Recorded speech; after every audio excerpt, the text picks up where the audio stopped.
ఈ title act అనేది రైతులకి యమపాశంలా తయారయ్యింది.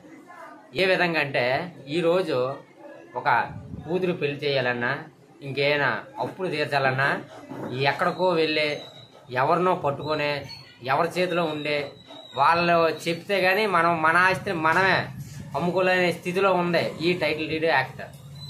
కావున దీనివల్ల రైతు అన్న అనేవాడికి, అదే భూమి ఉన్న వ్యక్తులకు ఎవరైతే ఉన్నారో వాళ్ళకైతే మాత్రం ఇది యమపాశంలా ఉంటుంది. చంద్రబాబు ఉన్నప్పుడు అభివృద్ధి పదంగా పోయేది. ఒక 10 సంవత్సరాలు ముందు మన పిల్లల భవిష్యత్తుని, మన తరతరాల భవిష్యత్తుని ఆలోచించే వ్యక్తి చంద్రబాబు నాయుడు.